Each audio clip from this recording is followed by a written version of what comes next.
When you see a patient, you do a full clinical examination, right? You start with a complete history, and then you check the mucous membranes, and you listen to the heart, you feel the abdomen, check the pulses, and if you're being thorough, you'll stick your finger up its butt. This is how you figure out what you need to do for it. So, when the vet profession needs a health check, it's the same.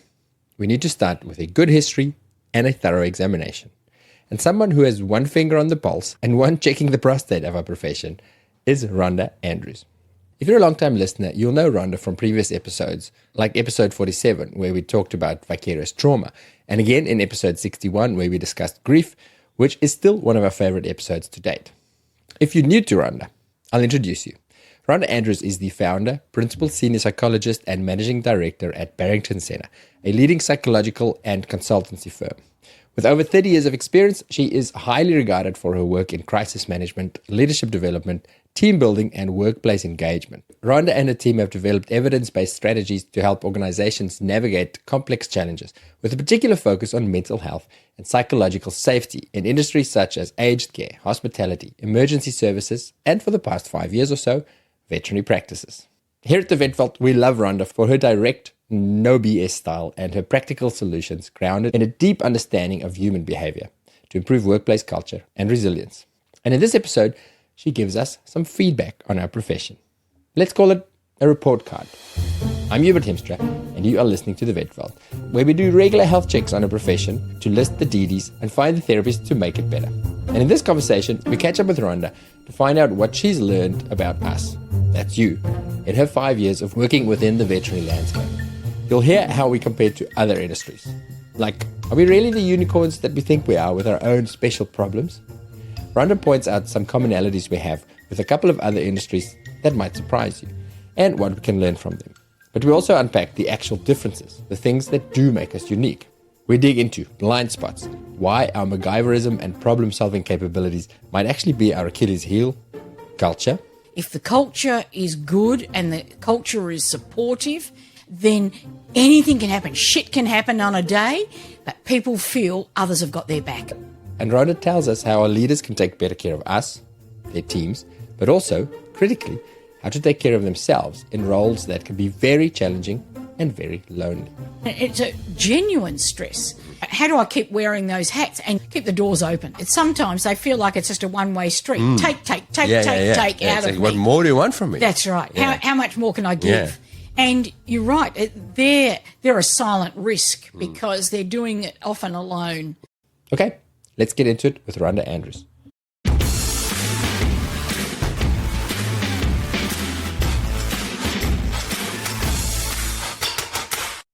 Hello, Rhonda.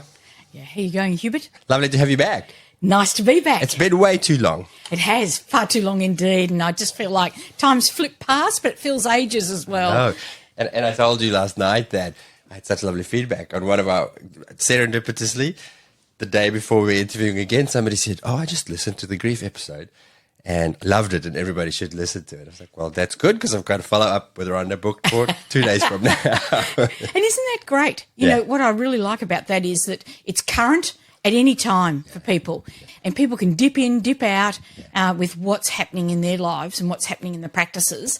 And for me, it remains relevant.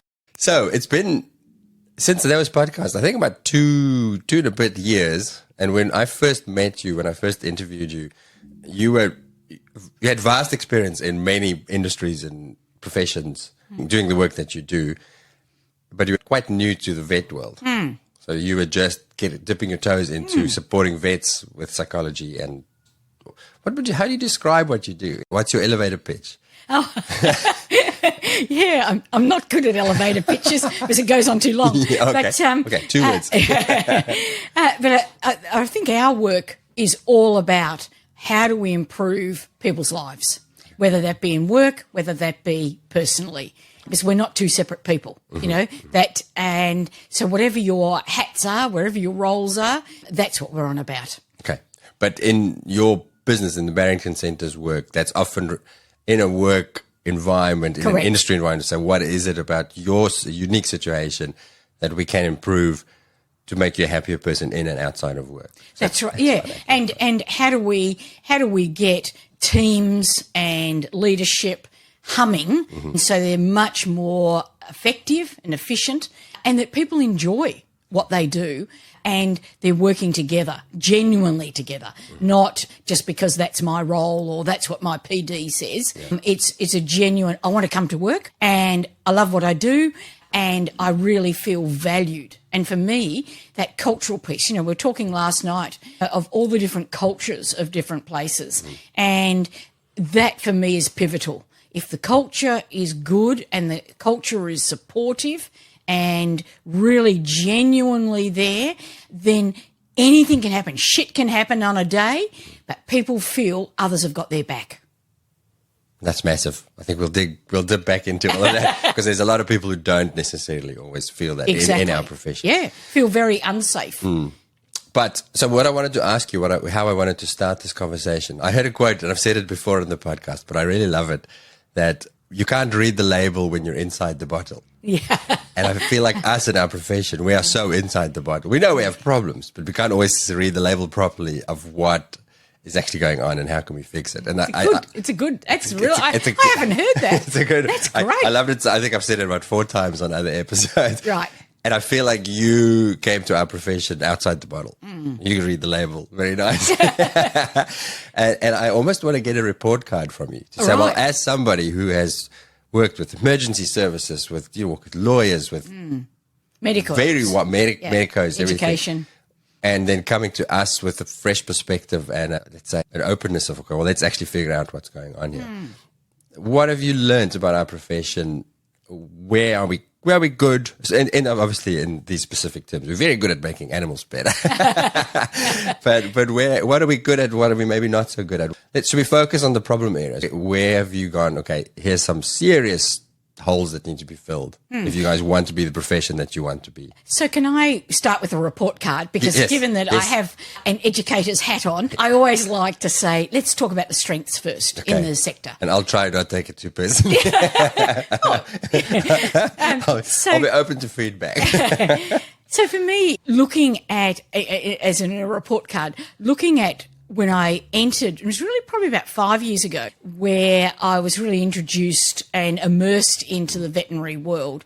And it was very exciting because what I saw was some really good innovation and some really thinking, what I'd call thinking outside the box in the way people were problem solving, the way people were just dealing with day-to-day things. And that innovation is lacking in a lot of other sectors. And I saw that as one of the most powerful things. And part of that innovation, surprisingly, and some people feel like, well, how are these connected? But it's compassion. Because with innovation, there's compassion. Because if you don't have compassion, you actually can't see alternatives. You don't have that sense of impact. You don't have that sense of consequence. And so therefore, what's interesting, when you see people with compassion and they can say, how does this actually affect others or affect X, and it doesn't matter if it's animals or humans, they have a greater opportunity and a greater way of looking at innovative ideas. And and I hadn't connected the two until I immersed myself into this sector. That's really interesting. I learned more about compassion a year or so ago. I dug into the difference between empathy and compassion. And what you say makes sense because tell me if I understood it correctly, but compassion is when you feel empathy, when you see, I understand what you're going through, and then switch to, and I want to do something about it. I'm really driven to help with what you're feeling. What you're saying, that because we feel that, we go, well, I will find a way to address this issue.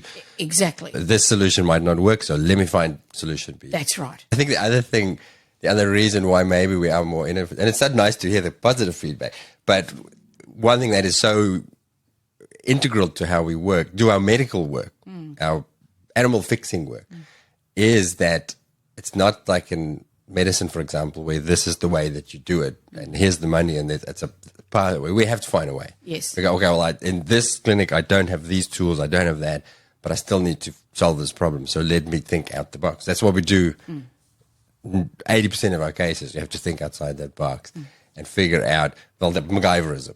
Yeah, our young listeners, saddens me to. I learned the other day that when somebody used MacGyver as a reference, they were like, "What? Who? Who's MacGyver?" Like, hopefully, all of you listening understand. But we have to MacGyver thing. Yes. Figure out. Yes. Okay, well, you don't have the money for this, but how can I fix it? So maybe that's baked into what we do, how we solve problems. Exactly. So innovation is one. I think the second strength that I see is that there's actually quite a lot of willingness to. It's a similar sort of thing. It's still on the same continuum, Hubert, but it's about people willing to learn from others and a willingness to have continuous learning. And I hear it all the time with vets, with nurses, that they're very, and in research, they have that, it's an extension of that problem solving, and an extension of that scientific thinking of why and wanting to understand the why better. And I mean, it probably comes off an A-type personality where everyone always is a huge self-critic. So there's the Achilles heel here, but being the self-critic, wanting to improve things. So therefore the why is there. But there's a willingness to learn from reading or learning from observing or learning from talking with others. And that is something that's lacking in a lot of other industries. And I saw that in spades as a great strength within the veterinary industry. And so that innovation and that continuous learning embedded, it's not like, oh, I've got to do it for my professional development points. Yep. It's much more of that's our DNA. Yeah. And for me, that's good. And I think the third I'd like, because I'm always in threes. Okay. So the third strength that I'd like to talk about is very much I'm seeing leadership change within practices and within hospitals. And it's varied, like in any place. You've got the bell curve of good and bad leaders. But what I was starting to see when I entered into observing the profession was, once again, they were really starting to see the need to develop true leadership, develop those skill sets that don't come from your undergraduate or your postgraduate studies. You're an expert in your field, but where do you get that management skill from? And there's still a way to go, because once again, I'll talk about the flip side of that. But that's what I saw as a strength, that the profession is identifying how that leadership piece is so critical, and particularly in the turmoil of COVID and the overlay of all the exceptional and high expectations from customers and clients during COVID, and the change in behaviour, very aggressive, very destructive behaviour from people, just how that leadership piece was critical. And you can see, it's chalk and cheese, you can see the businesses, the practices that really had their leadership in check and were able to protect the staff, and those that were absolutely undone by COVID. Thank goodness I like that. We want to learn more, and then we want to learn about leadership, because I can tell you, when I entered the profession 20-something years ago, that was not a thing. Yep. And it was atrocious. I think the reason why we had such a high turnover in the profession was that I think it's the whole structure of the profession has changed so much. The whole corporatization, bigger groups. Yes. We grew up a little bit.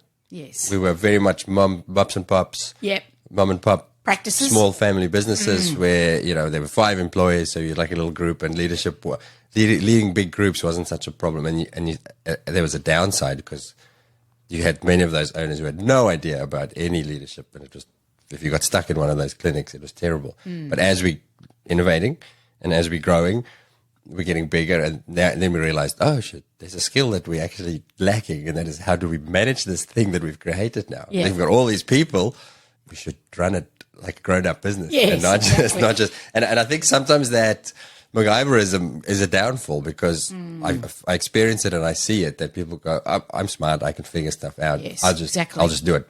Yep.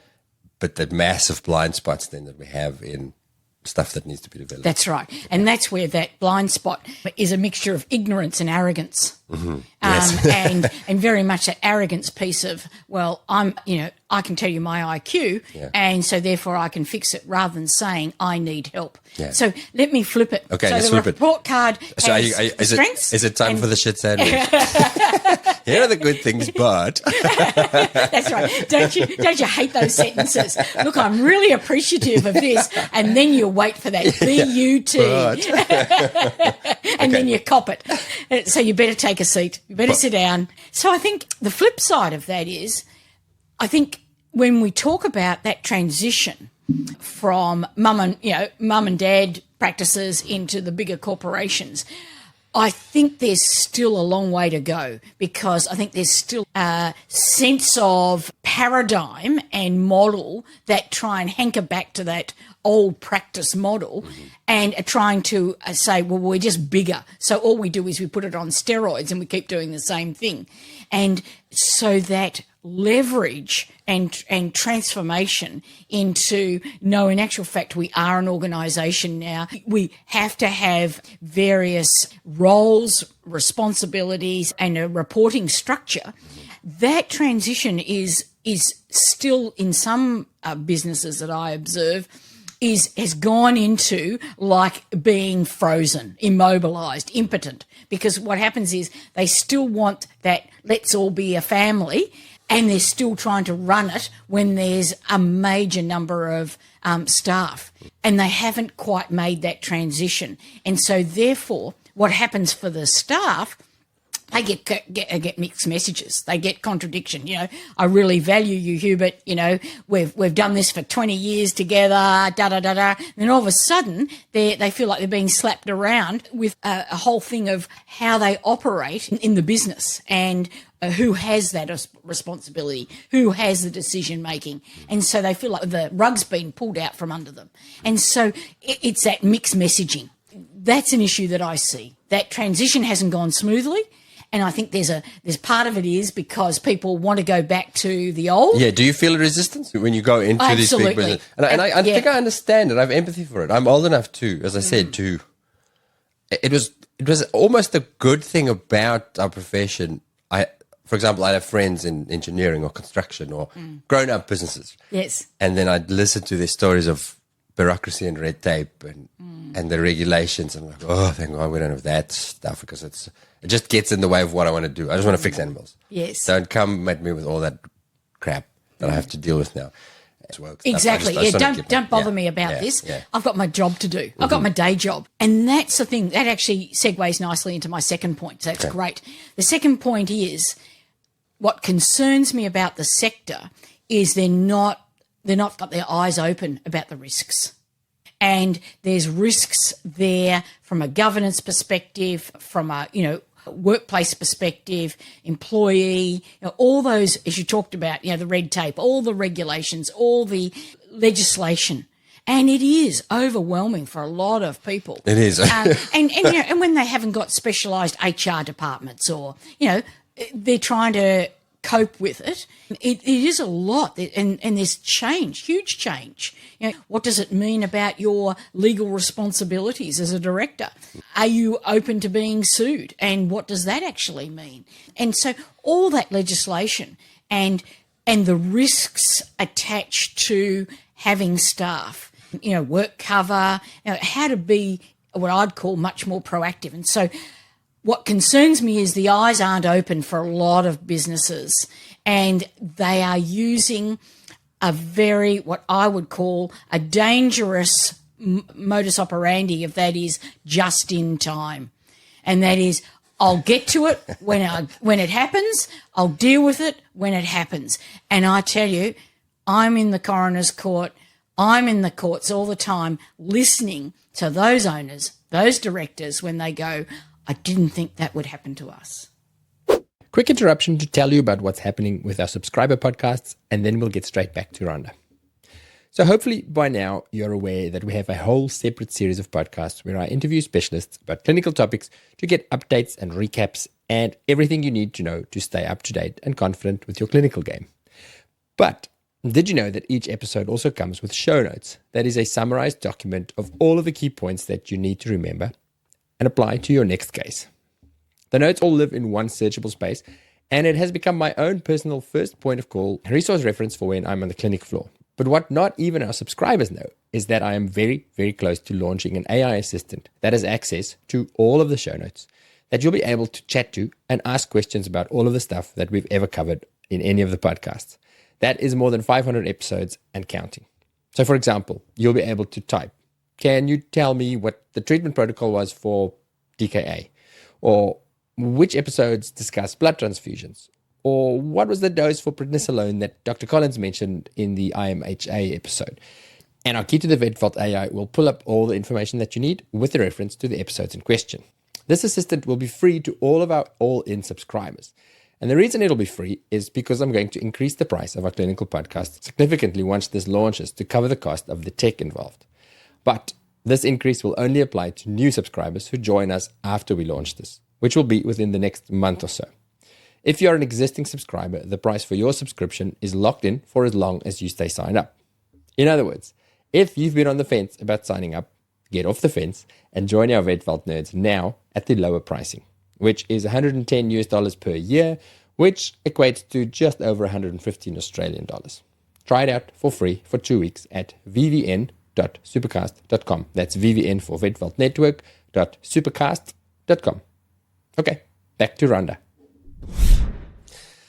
Oh, see, my nature is very much that, and I think it's a vet thing as well, because life's so busy and you've got all these cases, so you deal with things as it happens. Because even with our patients, if I have to try and think about everything that could possibly go wrong, I'll paralyze myself. So it isn't sort of in our nature to go. And then we're busy. I think the limitation and what scares me about what you're saying, and what makes me glad that I don't own a business anymore, is the size and let's say the finances of our business, the model of many of our businesses, is that unless you are a big company who has an HR department and a back end, it's quite tricky and financially quite a burden to then have to pay for HR, pay the stuff for your 3 staff members in case one of them decides to take you to court or you break some law and the next thing you're in major trouble and all you want to do is, again, all I want to do is have a team to fix animals. So it is scary. Yeah. How do we address it? That's right. But I don't want to frighten. I don't want to frighten owners listening to me because for me, it's about as long as I've got that awareness and I recognise I've got to be on the front foot rather than waiting for it to go down. Then for me, there's great camaraderie and, really good connections between businesses that can pull from each other and learn from each other and have that information, that back end information. So they don't have to do it alone. For me, it's not that, it's not about the understanding of it. It's about saying, I've got a risk. Let's get in front of the curve and make sure it doesn't come and bite us. That for me, it's that blinkered fear of I'll deal with that when it happens. And I could bring it right back to a very immediate one of often we're getting called in because the risks are that an individual staff member, whoever it might be in the professional or certainly in the administration, they are very much upset, distressed by what might be happening in the workplace. They feel they're not being heard. And then all of a sudden that flips around to not a complaint. They internalise that, and often that then becomes maybe an issue of attempted suicide. So all of a sudden the person internalises that distress, and we're called in at that point, and they've got no framework in place to deal with it. And so all they're doing is throwing all these resources at it in a high risk, very impulsive situation. And the learning is, what needs to happen is, from that is, what could we have had at the front end that could have circumvented this? And it seems a long bow between complaints at work and then someone attempting suicide. But that is frequent. I see that day. I see in the vet profession or I'm talking just about the vet profession. I see that weekly. So what can we put at the front end? Like what should it look? Let's say I'm not a corporate group with my own HR department. I'm my small business with my 3 vets and 7 nurses.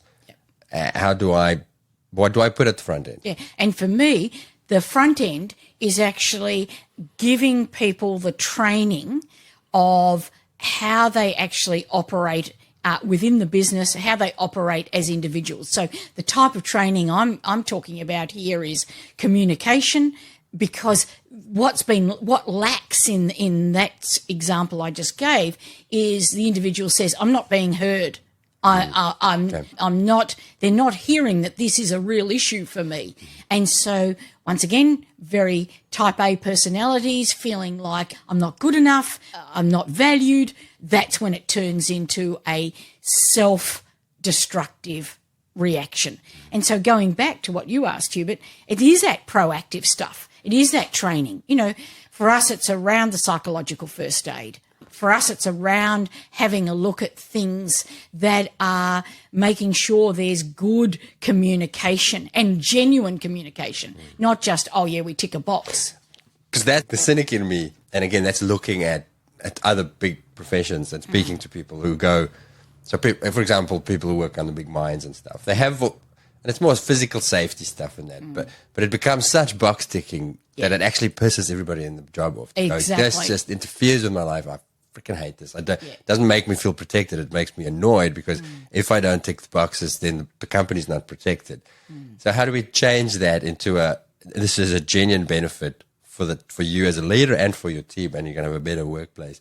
Is it just an attitude of being more open to it?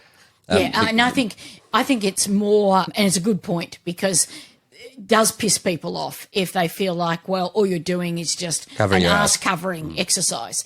And I think the way to get around that is really simple. Everyone does the training. Doesn't matter if you're the owner or if you're in customer service, everyone does the training, and it's a team thing.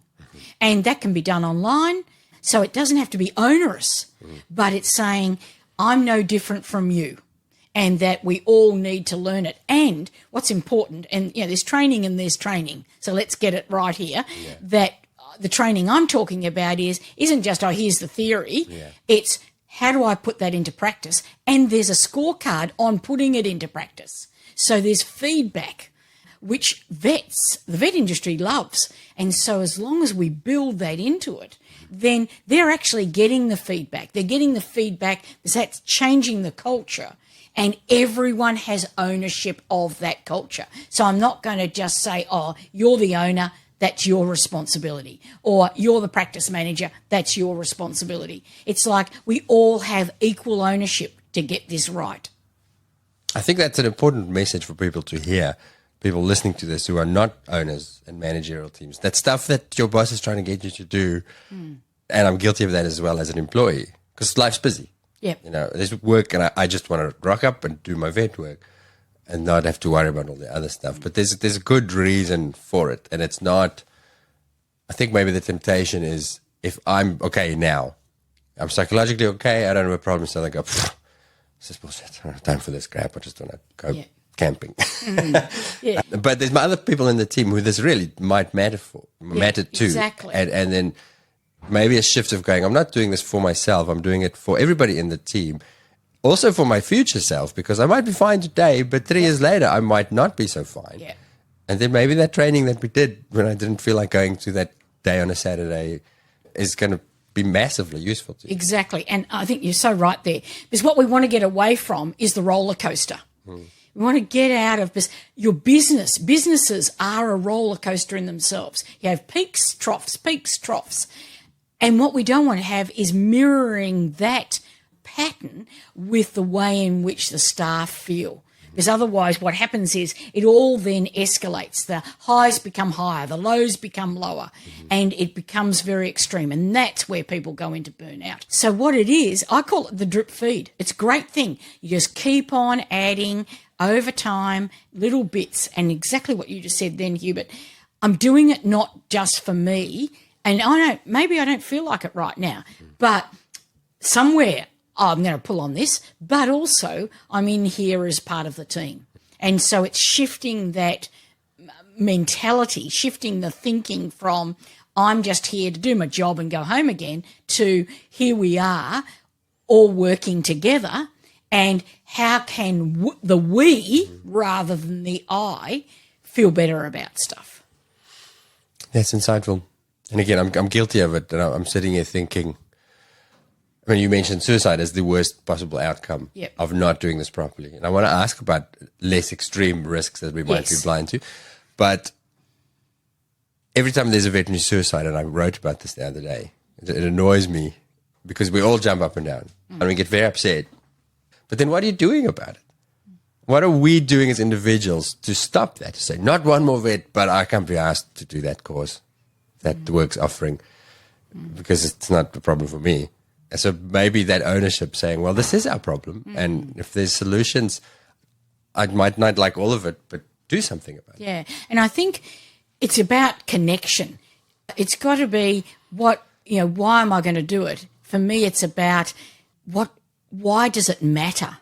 And I think it's a two-way thing, that I'm only going to feel that it matters if there's a connection between whatever's being asked or offered and I can actually see a tangible benefit. Yeah. It's got to be seen. It's got to be visible. It's not, you go back to the thing we spoke about just a moment ago, the tick the box. It's actually, I've got to touch it, feel it, taste it, see it in order for me to invest my time into it. And I think often we can't see that, And when I'm talking about psychological first aid, well, people are going to say to me, well, so what? I've done mental first aid. Well, that's totally different, and they feel like ticking a box. Psychological first aid is about how do you look after yourself and then how can you help others, but not being a professional trying to look after others. And so, that for me is, I think it's about people understanding why does it matter? And then what am I going to see change? Yeah. I hope everybody's listening and taking this on board. So are there other risks that we are blind to because of the way that our profession has, small business, even in terms of laws and legalities in Australia, that I know things have changed recently, that this does become a legal responsibility of the business. What do you, for either major blind spots that you encounter? Yes, so I think there's that governance piece, but I think also blind spots are around what we're just talking about. Blind spots of everyone's okay, it's humming okay, not good, but it's okay. And so therefore we'll just keep doing with the same old. And that for me is a blind spot when people aren't saying, let's do a bit of a litmus test. Let's just check in. Let's see how people are. Why is X a bit more agitated? Why is Billy coming in and, saying something that's quite unusual or not off the cuff? And so for me, it's often the risk is around culture, where that there's blind spots for people around how do you keep developing that culture and how do you have it that there is improvement in how people are, rather than just saying, look, we're okay and we'll just make sure we continue being like that, rather than saying, hey, how do we keep building on this? Because people want to feel valued. People want to feel that they're making a difference. And if they feel their thoughts or their ideas are just going into a black hole, or they feel they have no influence, then for them it's like, well, what's my purpose? I've got my purpose professionally, but what's my purpose as a team member? And I think we often, and that's the risk that I see, we're focused so much on the professional skills, and to be honest, every business has to focus on that because that's where the dollars come in. That's the money earner.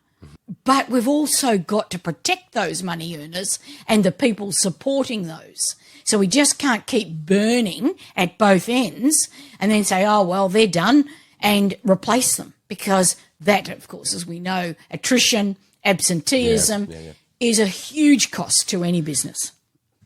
So I'll give you two arguments, not against it, two excuses that I feel is out there, and I see it in conversation. It's overwhelming. I'm an owner. I recognize this is important, but I've just keeping my own head above water. Yeah. Yep.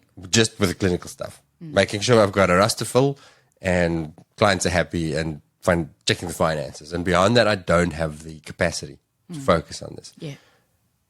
And and I hear that argument all the time. And then the other one is more of an attitude. And I'll come back to the solution to the first. Like, how do we... The other one is sometimes, and I feel like it's more of a generational thing, but it's, these millennials are so soft. And they need to be namby-pambied and wrapped in cotton wool, and their emotional needs need to be met. And always want feedback. Show up to work. Yeah. Do your shit. In my day, yeah, we didn't have all this crap. Yeah. Yeah. And look, both of those, I hear them frequently as well. And I think they're genuine. And so we can't ignore them. Otherwise, we're doing we're doing what we're just talking about ourselves. So getting to the first one about the time one, very legitimate. I mean, I see owners just feeling like they've got their, as you said, just the head above water, and then they drown, and they just feel like they're in that perpetual cycle, and it just doesn't. It's like the lemmings at the cliff. It doesn't take much for them to feel like they've flipped over. And that's that whole thing about feeling like I'm wearing so many hats, that I've got, for Christ's sake, don't ask me to do another thing. I've got payroll, I've got work cover, I've got all these new legislations coming in, I've got complaints, customer complaints, I've got whinging staff, I've got to balance the books. The cost of everything is rising. And they do. And it's a genuine stress. And how do I keep wearing those hats and keep the doors open? Yeah. And take care of myself, because that's a big group of people who I feel get ignored almost, not by yourself, but often by the employed vets and nurses and that. There's a lot of finger pointing towards the bosses. Oh, absolutely. But I know a lot of bosses. They're not sleeping. Yeah. They are very much at risk as well. Yeah. Their own I agree. psychological safety, because they've got your problems and their problems that they have to worry about. Yeah, and you're quite right. Sometimes they feel like it's just a one-way street. Take out of me. What more do you want from me? That's right. Yeah. How much more can I give? Yeah. And you're right. They're a silent risk, because they're doing it often alone, and they've got no one who's going to.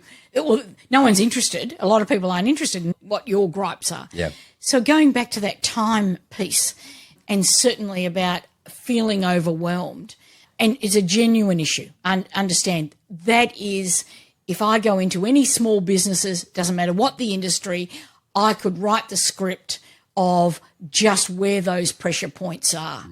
And we saw in COVID how very susceptible business is to either that being a deal breaker or just, bringing businesses under.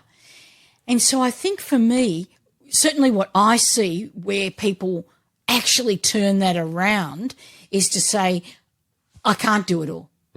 And it sounds trite, and it sounds like, oh yeah, fine, Rhonda, it's easily said.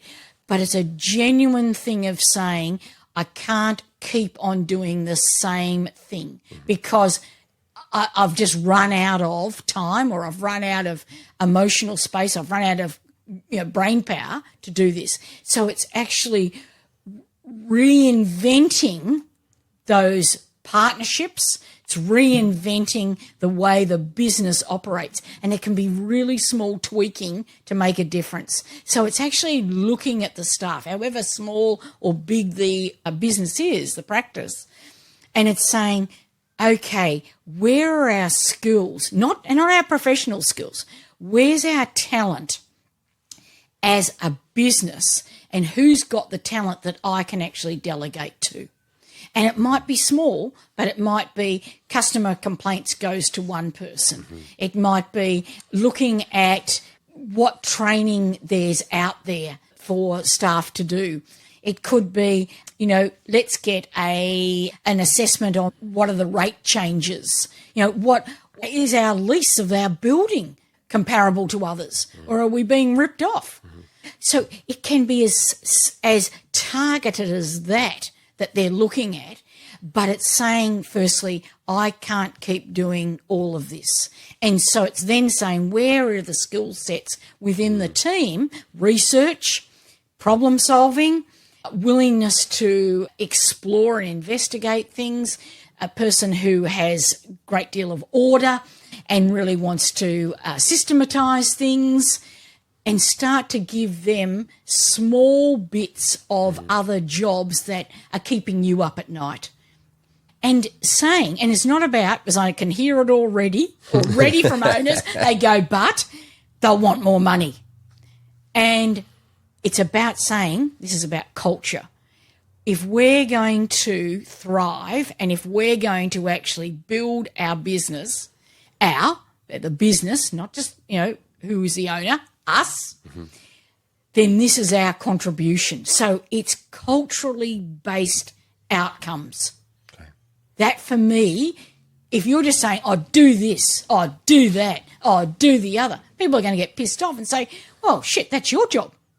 Yeah. But if you're actually saying, what's our purpose, what's our goal as a team, they've got to buy into that. And I don't mean financially. I mean psychologically, mentally buy into that. And they genuinely feel we're all working to the same goal. Because if we don't have the same goal, you're always going to get infighting, tension, and disappointment. But they're still going to have to pay them for that time. Don't expect free labor. Do you mean that's not what you're saying? You're not saying people should put their hand up to do that work for free in addition to their clinical shifts. When this works in other businesses, people do get compensated for. Let's say I'm going to take on psychological safety or something. I'm an employee. I'm an employed nurse at the practice, but I'm passionate about that, and the boss doesn't have the mental capacity. How do you make that happen? Is that, okay, in addition to your clinical shifts, 6 hours a week, I'll pay you for investigating this and rolling it out? Is that a good way to do it? I've seen it happen in a couple of ways. One is what they've done is they've reduced the shift, a hands-on shift, and so there's a part of that becomes their research. And once they've done the research, they can then go back into all their contact hours. The other is they do say, okay, here's a budget. And it's small, it's might be only a few hours, but here's the budget for you to go out, investigate, and implement. Okay.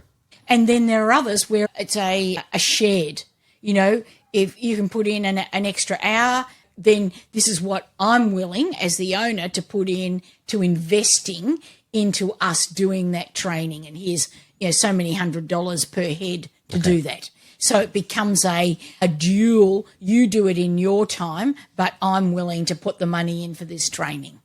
Okay. So you've worked in practices where you've been part of or helped with this change in the last 5 years. Can you think of any pitfalls, anything that people have done or not done that makes it not work well or not implement as well? And you can say, no, you can't. I'm just curious, what if somebody's listening to this and going, yes, what do you avoid? What have people tried that didn't work? Yeah, I think the thing is when they try and hurry it, when they go, oh, yeah, let's do that tomorrow. Let's put it into place. And then there's no structure in place for longevity. Okay. And it falls over. Everyone goes, oh, there's just another great idea that's gone down the drain, and so they get very despondent. They go, why bother? And they tune out. Because they feel like, well, it's a one-hit wonder, great, lot of air, doesn't go anywhere. So that's a pitfall when people, they come back from a conference and they go, hey, here's an idea, bang! Yes. They try and put it in place. And they're not even looking at what the current culture is or how people are.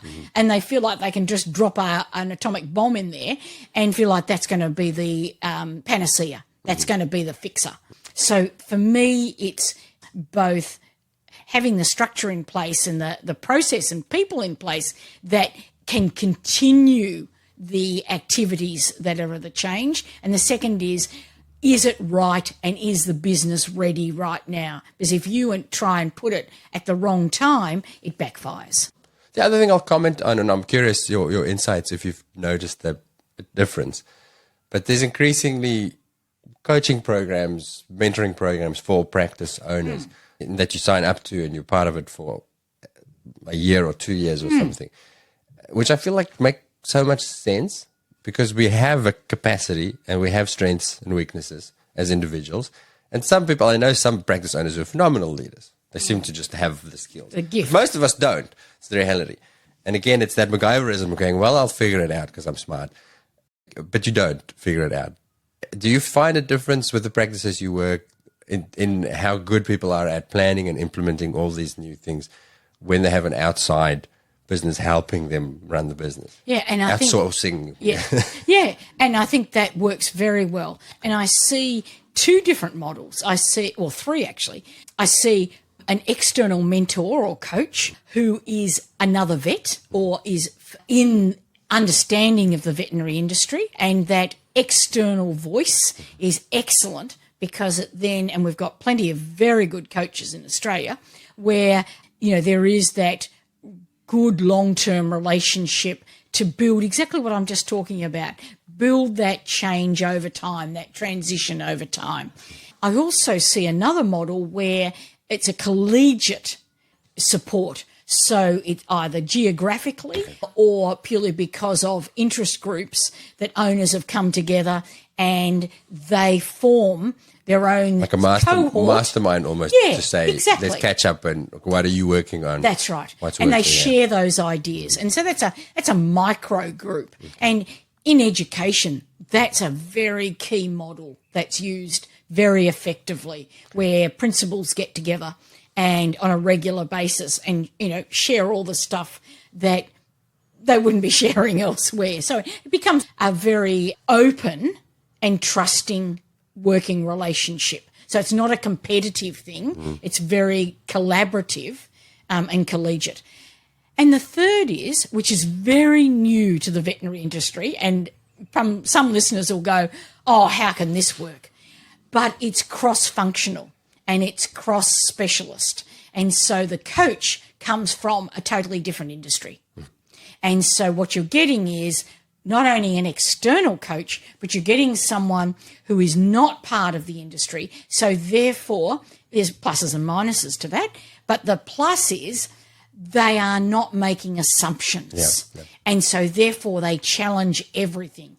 So it's only going to work for people who are willing to be upfront, to have quite a robust coach who is going to really want them as the coachee to really check, am I only doing this because this is what I've done for so long, and does it actually benefit me? That requires a very open mind, I think. It does. Because I can speak from personal experience. I've done quite a few courses and coaching things for the podcast. So completely separate. And by virtue of that, the coaches have nothing to do with the vet profession. And then they want to talk about stuff. And my default is immediately, yeah, but you don't understand. Yes. You don't get my profession. You don't get who I'm. And there's some truth in that. Like there are some things where they don't understand it's not like another business. But there's also probably much more commonality. Exactly. Than we give credit. Like I think in our profession, and maybe all professions are like this, we think that we are unique in our problems and challenges. I don't know. Do you want to comment on that? Yes, and I do hear that all the time. Hence the reason when I first started in the industry, I immersed myself very quickly. I come with the psychologist hat, but I needed to understand the nuances of the industry. Otherwise, you do look like, well, what right? What credibility you don't get it. Do you have? Yeah. However, there is a flip side to that, because I experimented with this some years ago, and that was that I trialled this whole concept of cross-industry learning between the judiciary in Australia with the medical profession. Okay. And so I got surgeons, and the commonality was they were both building new premises, new venues for their big organisations. Okay. And so that was the commonality. That was the driver. So lawyers and doctors, basically. Lawyers and doctors. Oh, wow. And so they both had an outcome that was bricks and mortar. But what it meant was I utilised the learnings across each group. So some were surgeons, some were architects, some were the COOs, a range of people within each of the businesses. They actually were coached by the opposite industry of the same hat. So therefore, let's say the surgeon was meeting with the judge. And so what happened, the building, this is the fantastic thing about it, the building became really incidental. So hang on, I want to pause. I just want to understand. So these were clients of yours, and you said, I think Dr. X, you should No. judge. So what happened was I was dealing with the two different organisations, Yep. and I could see both of them were struggling with the same, or really had the same challenges, work challenges, staff challenges, all the things that we've just been talking about. And both of them I knew had a common goal. And so they, a bit like the vets, if I'd introduced the idea, hey, you as a surgeon to talk to a judge, they go, oh, what? What are you expecting me to do that for? They have no idea what happens to me. So I utilised the common goal as the driver to get them together.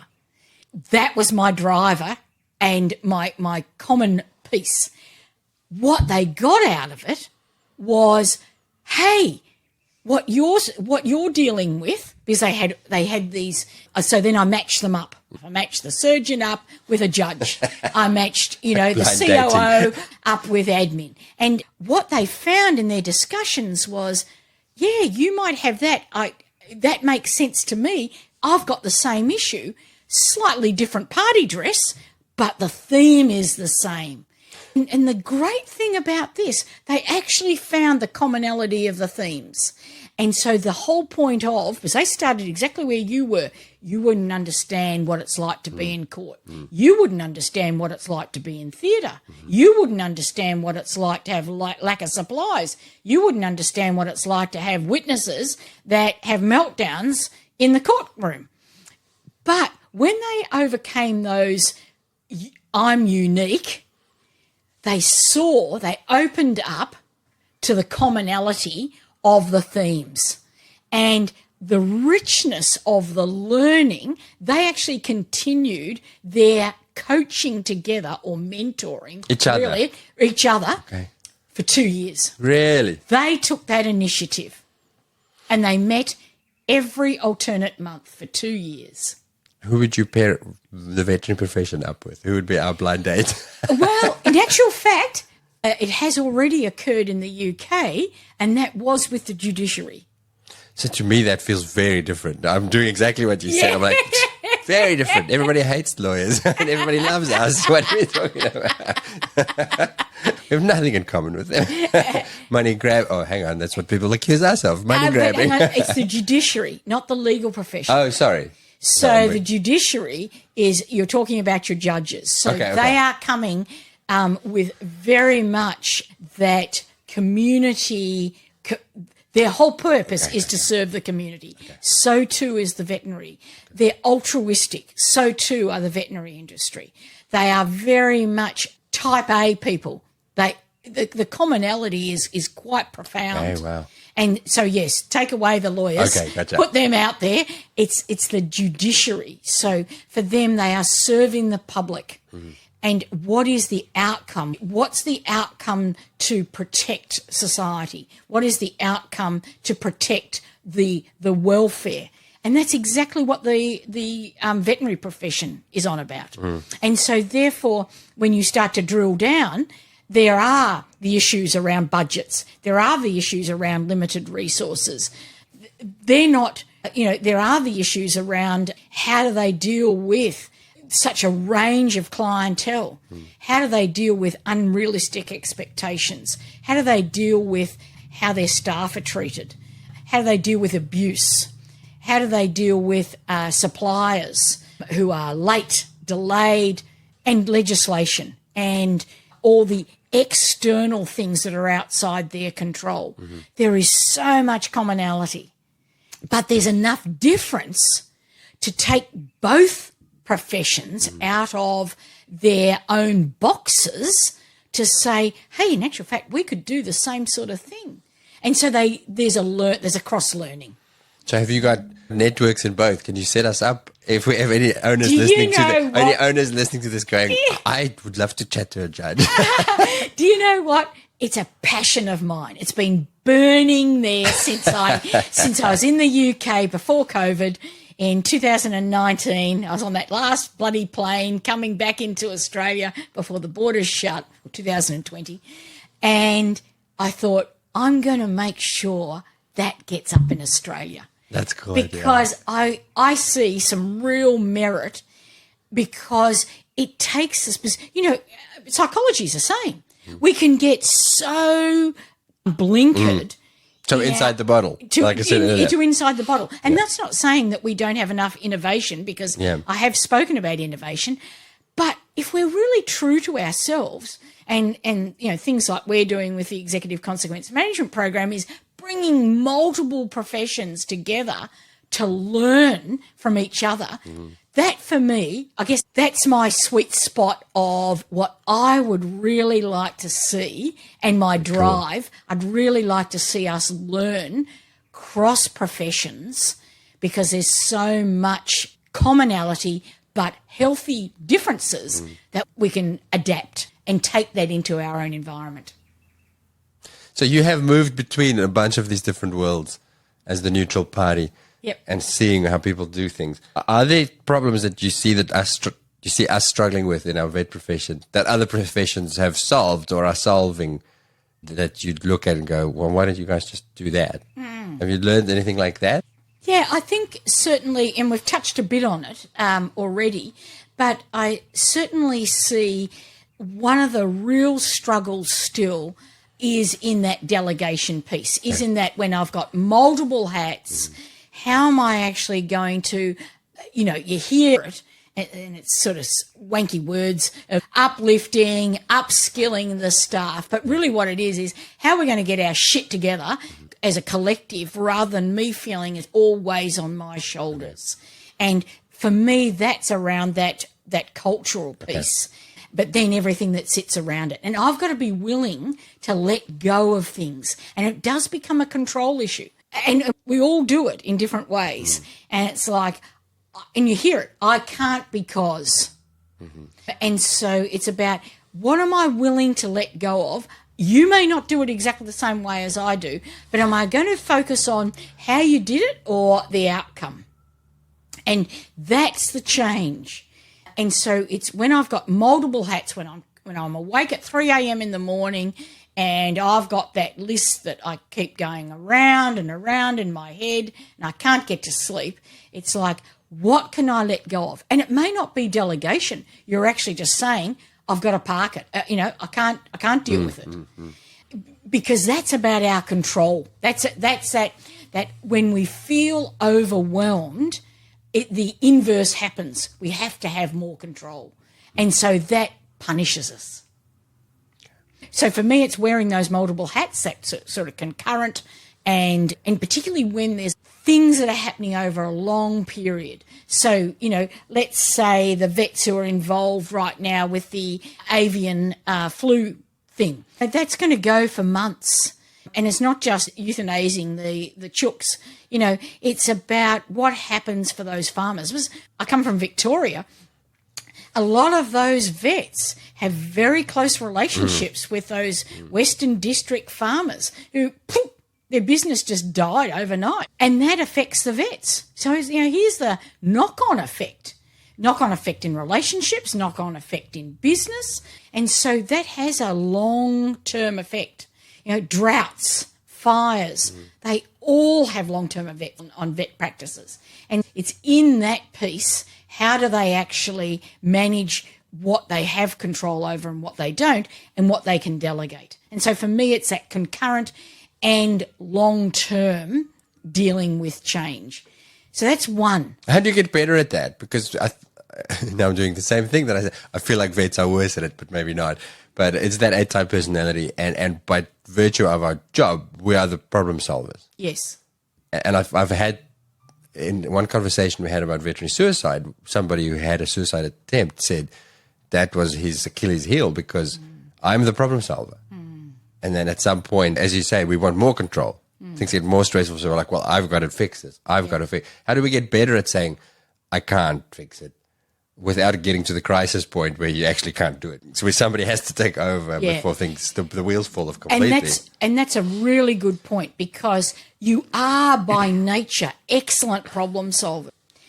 And in the assessments that I do with people in the burnout programs, and also looking at work profiles, what I see is you're excellent problem solvers, and that's rewarded, and that is reinforced by the nature of the business in the practice.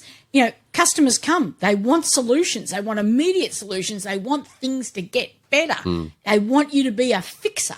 And so you do get rewarded financially and verbally. Sometimes you do try and delegate or offload something, and then you go, I could have done that better. Yeah, yes. But I think getting back to your point, though, of that thing of that problem solving and that fixing is innate into it. And that's what people are attracted to within the profession. And so what needs to happen is that, for me, it's two things: connection and an acknowledgement. And the connection is, firstly, I've got to have a damn good network, a trusted network. And I see too many vets in isolation. They've got lots of people around them. They're still meeting up with their year of uni people every year, you know, the annual reunion, you know, and so they got lots around. But as a trusted network, they're isolated. That, for me, is the first thing that needs to change, even if there's only one person in that trusted network.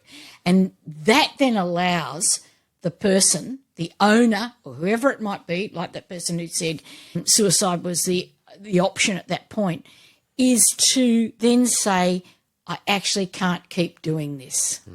And know they've got someone they can reach out to that then they're not going to feel like is going to be judged, or for themselves feel like they've failed. Because it's the failure that stops people from talking.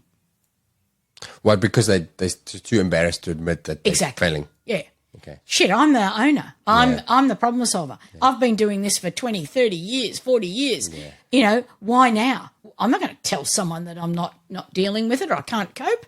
So it's getting that trusted network first, and then knowing that you can put your guard down to that individual or those individuals to say, I'm done. So where do you find that sort of network? Where do people in the vet profession or other professions find that? Yeah, it's interesting. Most vets have it with other vets. Yeah. Is that good or bad? I think it's got pluses and minuses. It's sometimes I feel it's quite incestuous. Right. The medical profession's the same. Yeah. You know, it's a little closed group. My kids accuse me of this. They're like, when we talk about friends and stuff, they go, all their friends are just vets. Like, no, they... yeah, kind of. So, and that makes sense. You know, they gravitate because others get it. So there's that commonality. I made a really big decision with myself when I moved into psychology. And I saw in education, I remember going home the first day and saying, they've got more problems inside their own places than they are with their clients. And at that point I said, I am never going to just be with psychologists. And so I rarely associate with other psychologists at a social level. I want to get outside that profession because I love to hear about what engineering's doing, what medicos are doing, what everyone is doing, whatever their jobs, journalists, artists, etc. And so for me, going back to your comment seriously, how do you get that network? For me, it's about that socialising outside just your own profession or just the immediacy. I mean, I don't want to discount having people who are vets supporting vets because I see plenty of very healthy supports which are brilliant. All I'm saying is have more than one option and, interest groups. So I see a lot of vets who have actually got involved in theatre and got involved in public speaking, got involved in, it can be anything, as you said, bushwalking, hiking, photography, whatever it means. And I know they're time poor.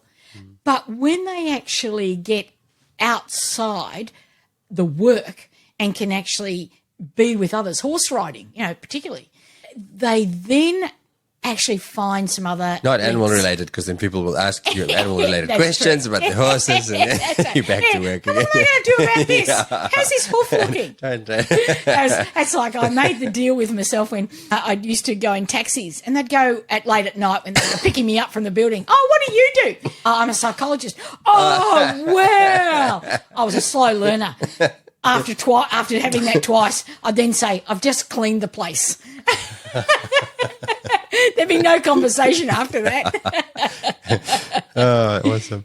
I think we should set up networks, Rhonda. Yeah. You should use your network to set up groups like this for people. Yeah. To say, I agree. that'd be cool. Because, if we look at the veterinary industry loves statistics and likes empirical evidence. Yeah, thank And- goodness. We're scientists. Exactly. It's veterinary science, Rhonda. Exactly.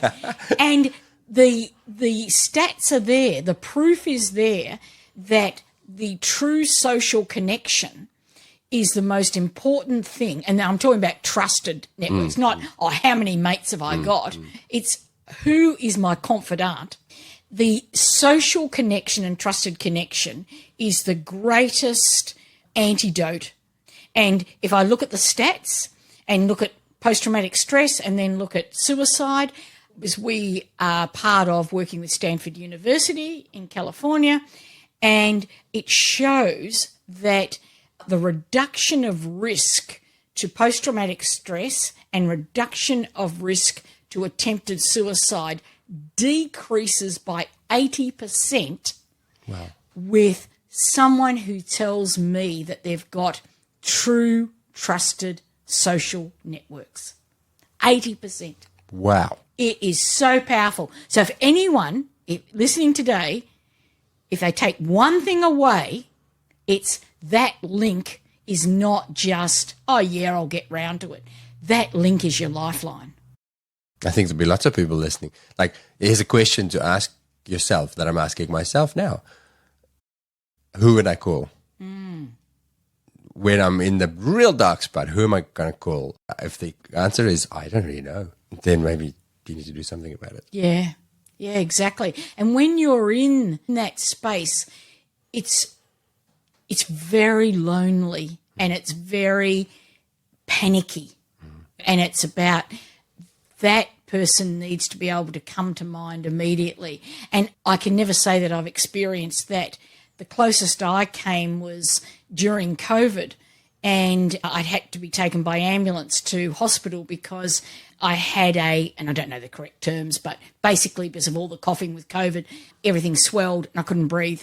And so they had to shove a pipe down in the throat and all of that stuff. Ooh. And I was in a dark room and, COVID and everything.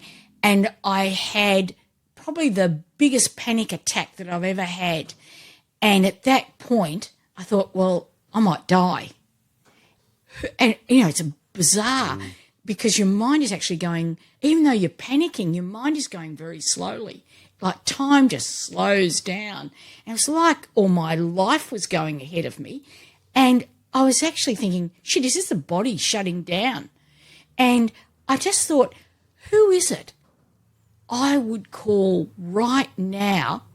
I had no bloody mobile. I had tubes shoved down my throat. So physically, there's no way I could do it. Yeah. But it was just that, who would I reach out to right now?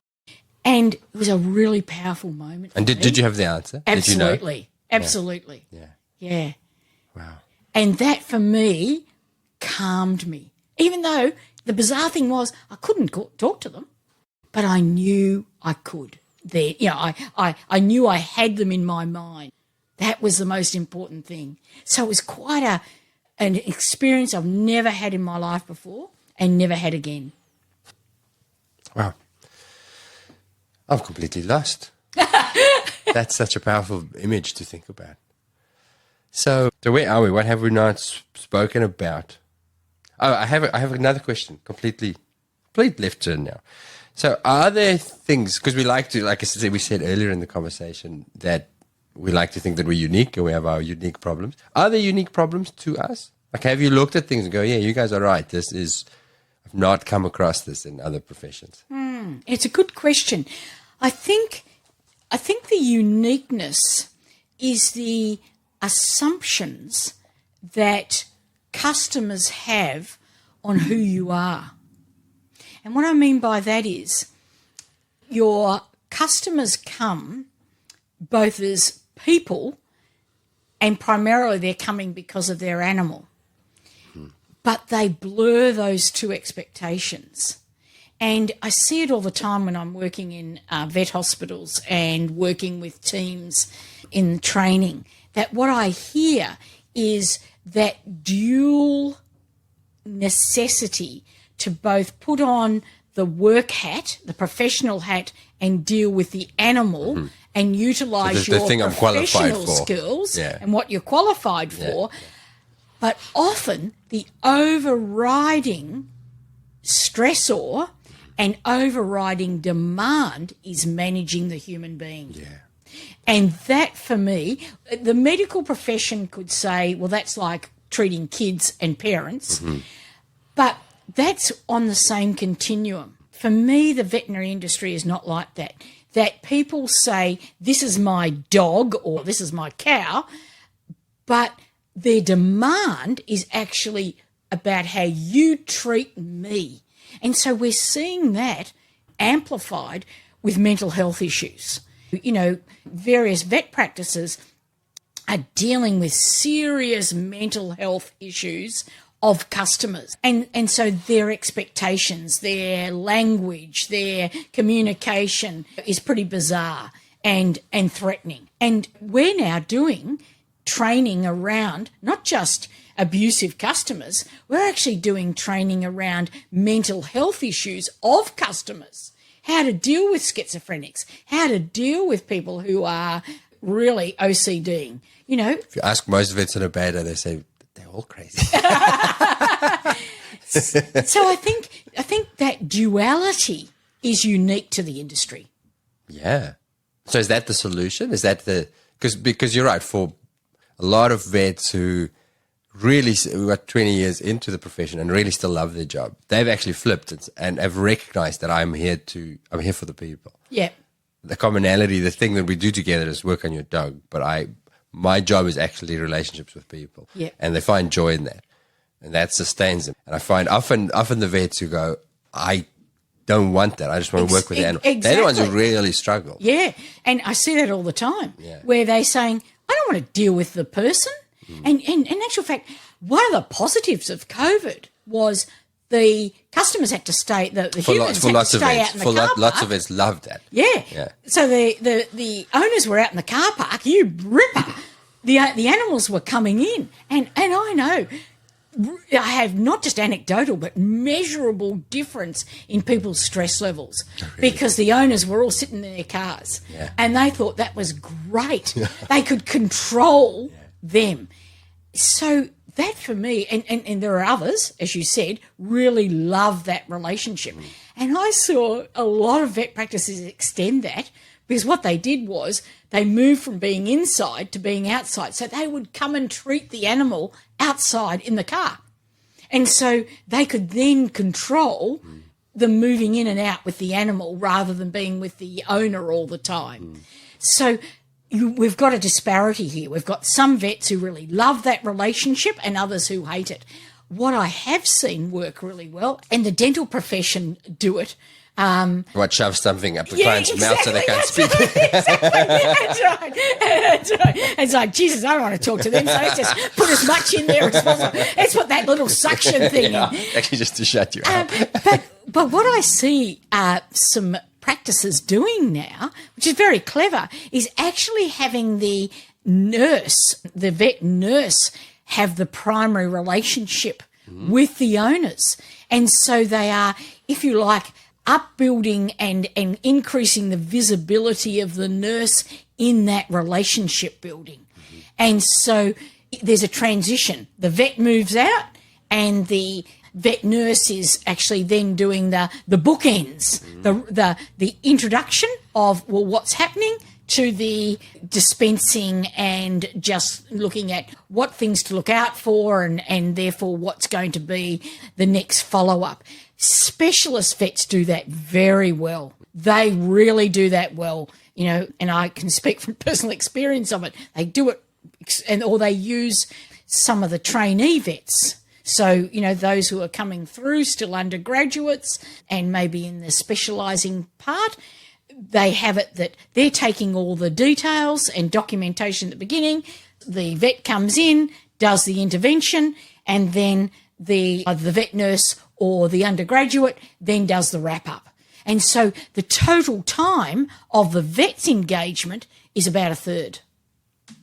So the solution is maybe, because for a long time I thought that maybe the solution is to acknowledge that that is the reality of the situation. We're dealing with people, and upskill. If it's not natural to you to be, I often thought that's how you solve it. Just get better at it. But is the solution maybe to recognize, yes, I'm one of those people who thrives on that. So put yourself in the role where you're the face. Yep. You're the personality. Or acknowledge to say, it's not my thing. We're having an interview soon on neurodivergence in our profession because there's so many to have that. Yep. Where it's really a high friction for them. It's to say, well, maybe I find systems to take me. And again, it comes back to that. We've got to wear all the hats. I need to be the clinician as well as the public face. I need to be the person in the spotlight. Yeah. And say, well, maybe you shouldn't be in the spotlight. Yeah. You're a fantastic vet, but employ somebody who loves people. Exactly. I agree. Yeah. I don't think the answer is to just say, suck it up. This is what you've got to do. Get better at it. Yeah. Because those people are walking. They're voting with their feet. And I see that. You see that. They just say, I'm done. I've had enough. I can't stand the people. I think it's much better to say, it's not my thing. I just want to do my clinical work. So this comes back to, we loop back to where we started. And that was with the owner looking at the delegation, looking at how do I utilise the skills in my team? CCR, that they are looking at the customer service team. They can be a very pivotal part in the relationship forming, and I've seen that done brilliantly. And also your vet nurses. And so I'd be encouraging people who say that isn't my thing. I just want to concentrate on my clinical skills. Then how does the team work together to manage the human customer so they feel their needs are being met, but you're not burning out your vet because they're doing things that cause them heightened stress and heightened tension to the point that flips them over. It's a big shift. Yeah, it is. It is a big shift. I know we had somebody on the podcast who talked about a business model that employs, that hunts out and recruits people from customer-facing professions who are really good at it. And say it's actually really not really easy, but there's a program to teach you how to integrate into the vet profession, and they run the public-facing part because they're really good at it. And that's what the client cares about, right? Yes. They just want to feel seen and heard and exactly That's the stuff right. we talked about. Exactly. And then the vet waltzes in and says, hi, I'm Dr. This. And then you shut up and do your work and engage to the level where you want to and just be more productive. Yep.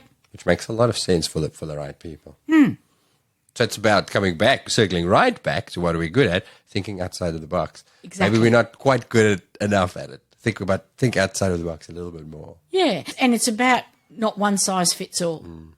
And it is saying, well, just suck it up or just skill up in some cases may not be the solution, but it's more of what have we got as our skill strengths in the team, and let's maximise those. Let's build those. And I know, most vet nurses are very engaging, very community focused, very good relationship managers. I wouldn't say most.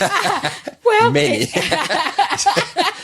The ones I love dearly who are not. I don't, if you're listening to this, no, it's no insult. I did preface it by saying most. And maybe the solution is also, because I'm trying to think from the perspective of a practice owner to say, well, what am I supposed to run a practice now that caters for everybody's needs and whims and personalities? And maybe not that, but maybe become a practice that does this thing really well. And there's other practices. So this is a practice where the vets don't actually consult. We have 2 customer care specialists and you just do your vet work.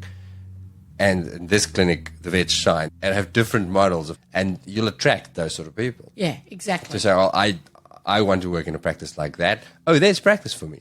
because they do it that way. Yeah, I immediately think of the money conversation, which is a big issue for lots of it. But for me, I've tried very hard to get better at it. But there's clearly something that sticks for me. It's a high friction point. And maybe I just need to find a practice where I don't have to have that conversation. Yeah, exactly. Yeah. And, in a lot of practices I see, they take that away from the vet. And so that's a conversation that happens with another staff member. And it's very operational and it's just going through it. So the vet can be concentrating on the preparation, the readiness for whatever's needed clinically. And so, yes, I think I really do believe what you're saying, and I really encourage the owners who are listening to, it's not saying, okay, you've got to start you've got to absolutely throw out the baby with the bathwater. I'm not saying that at all. What I am saying is, where are the strengths in your team? How do you want to utilise that? And then how do you get the best, what people enjoy? What gets people up of a morning? If I hate talking to customers, then why keep on pushing me in there? Because ultimately, you feel I'm not listening to where my stressor is, and ultimately, I'll leave.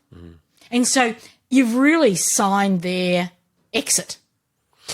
I had a conversation with Dr. Dave Bessler from the well-known emergency group in the US, and they do things a very specific way.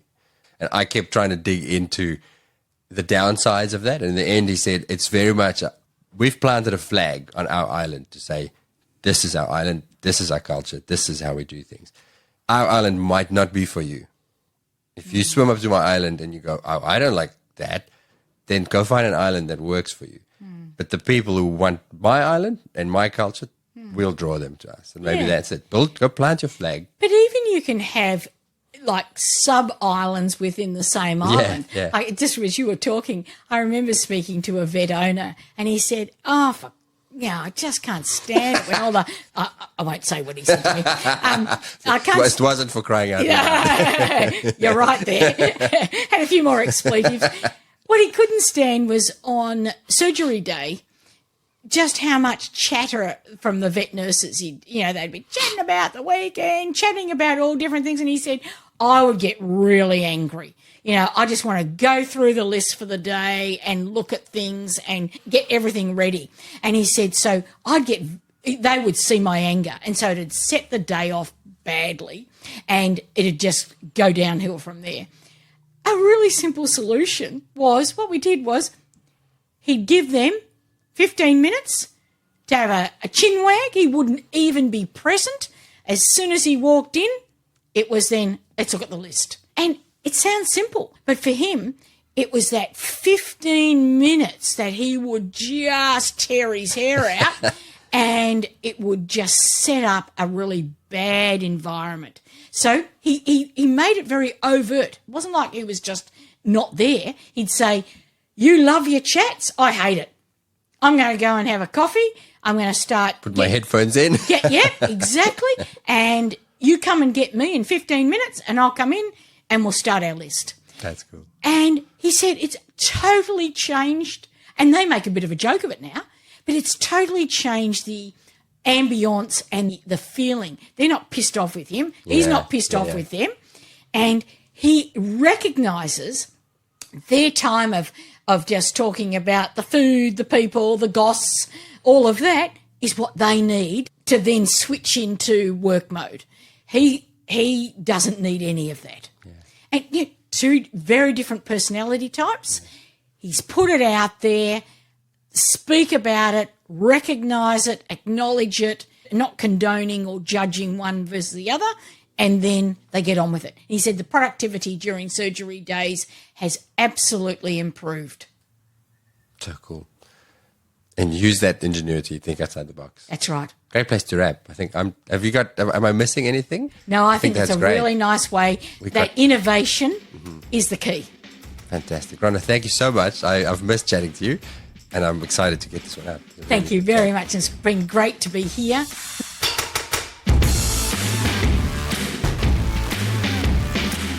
Before you disappear, I wanted to tell you about my weekly newsletter. I speak to so many interesting people and learn so many new things while making the clinical podcasts. So I thought I'd create a little summary each week of the stuff that stood out for me. We call it the VetVault 321, and it consists of 3 clinical pearls. These are 3 things that I've taken away from making the clinical podcast episodes. My light bulb moments. 2 other things. These could be quotes, links, movies, books, a podcast highlight, maybe even from my own podcast. Anything that I've come across outside of clinical vetting that I think that you might find interesting. And then 1 thing to think about, which is usually something that I'm pondering this week and that I'd like you to ponder with me. If you'd like to get these in your inbox each week, then follow the newsletter link in the show description wherever you're listening. It's free, and I'd like to think it's useful. Okay, we'll see you next time.